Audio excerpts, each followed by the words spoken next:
What is up, everybody? Yeah. What's up, everybody? We're working arms today, which means it's Armageddon. It's time to join the army. It's time to arm yourself. It's Armageddon. So we're gonna go over a few different exercises. We're gonna superset everything, throw a little bit of abs in there. Like and subscribe and comment for more content. Let me know what you want to see next and check out what I got coming up.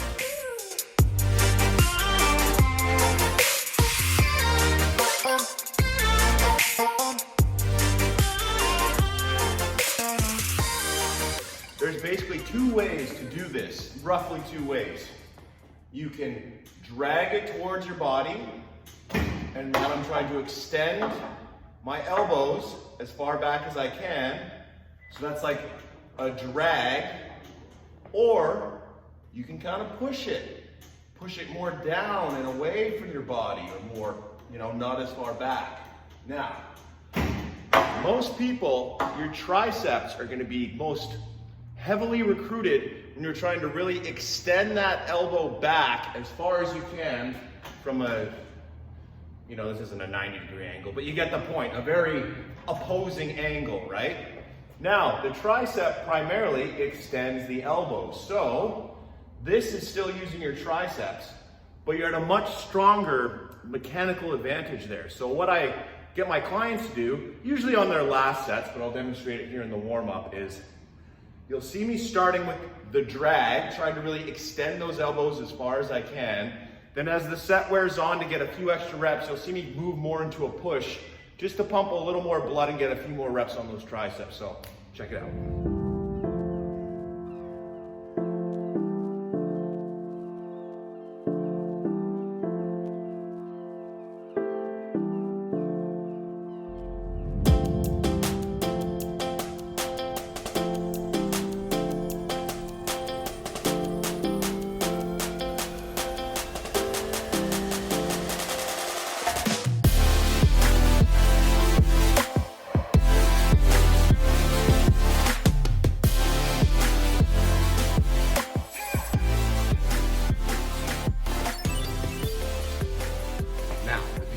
Hammer curls. Unlike typical hammer curls where you're kind of going straight up and down one side to the other, or you might be doing like some cross-body action, I actually try to emphasize going out because the resistance is central, the force is central. So instead of just curling it up, which is fine, it's still a hammer curl, it's still working the whole arm, I try to just get it out because I feel like by going like this, we get a little more squeeze on that bicep. That's the way I like it. That's the way I tell my clients to do it. So try that out. Tell me what you think. Let's check it out.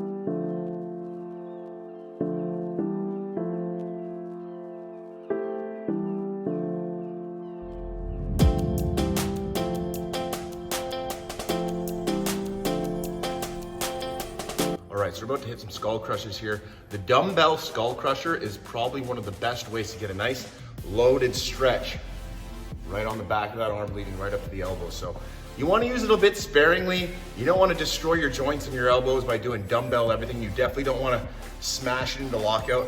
And that's what's good about a dumbbell skull crusher is you can actually position your shoulders so you can really power out of that move. But because your shoulder's a bit back as opposed to being straight up, like vertical with gravity, I'm talking about vertical with gravity. If you lean it back a little more, then when you go into lockout, you're still facing just a tiny bit of resistance from gravity as you go up there, and you're not gonna be snapping your elbow like that and causing yourself all kinds of problems. So check out the way I do them, give them a try, see if your elbows feel better.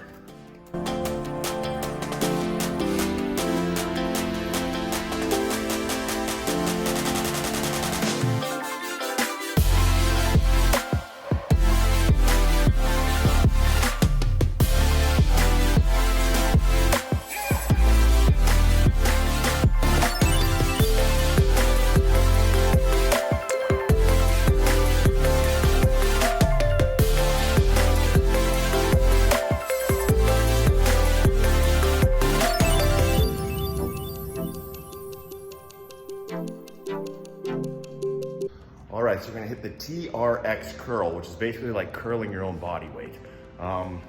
Sort of similar to a chin up, but a lot more emphasis on the biceps than just the whole upper body struggling. So what I like about this is it allows me to get into a bit more of a flexed shoulder position. What I mean is the shoulder coming up, and I can squeeze the bicep up here. A lot of people don't know this, but sort of the full range of motion, or sort of the peak contraction of your bicep actually happens behind your head. Pulling something behind your head, squeezing it down, is gonna maximally contract your bicep, because that's kind of like the maximum range it has is all the way up back there. So we're getting like halfway there, a quarter of the way there. Bottom line is that I feel this kind of hits, see I don't have one, but that little ball on your bicep that we all want, the little baseball we're trying to formulate, well, apparently that's all genetics, but if there was such thing as an exercise that really hits the peak of the bicep, I find things where your elbows raise up and you're squeezing the biceps more in that shoulder, this is flexion, right? Yeah, that shoulder flex position, whatever, the position where your shoulders and elbows are up, those usually give a different type of squeeze on the biceps. So give it a try. You can do it with cables as well. I'm doing it from the TRX. Check it out, add it to your routine.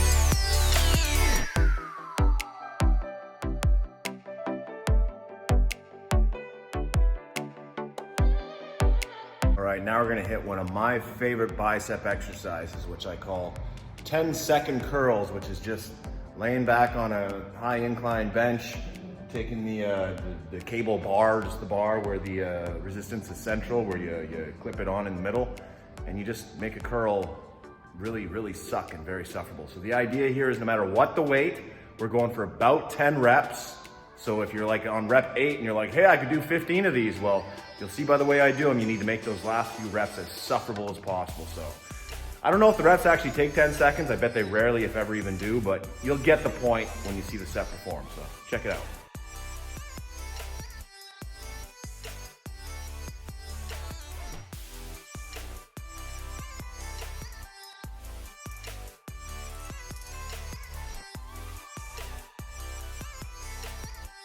Right, so remember, during the warm-up, while I was doing the tricep rope pushdowns, we addressed how you pull for a tricep pushdown, or sometimes you push for a tricep pushdown.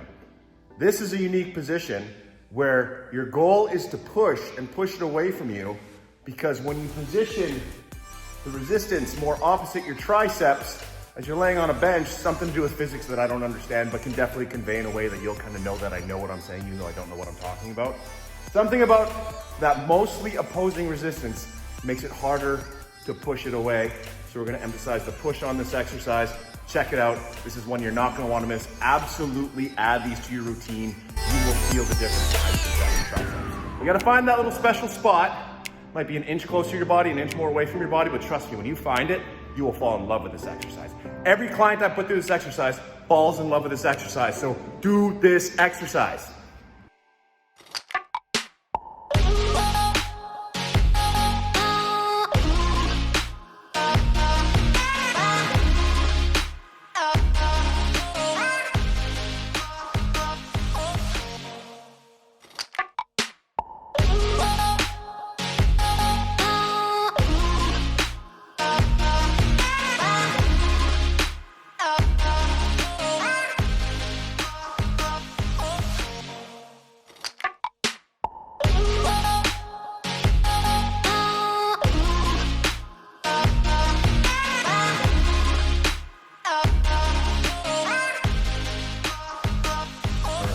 Next, we've got the easy bar loaded with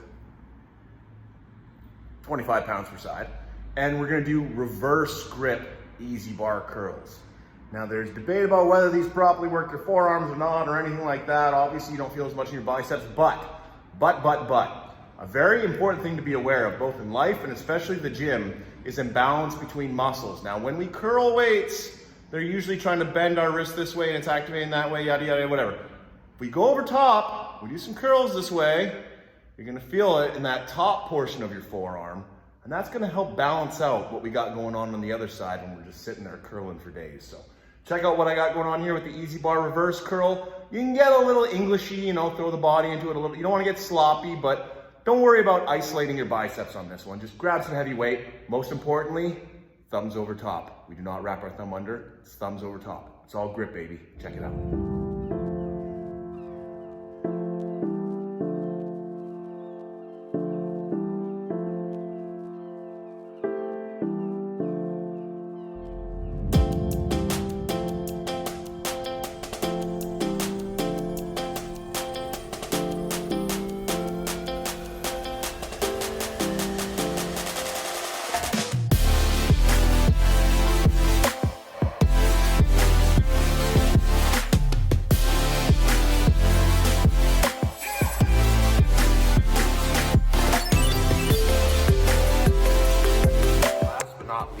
Probably my favorite core exercise because even though it's intense and makes you look good, it's not really that hard, but it's really good for you.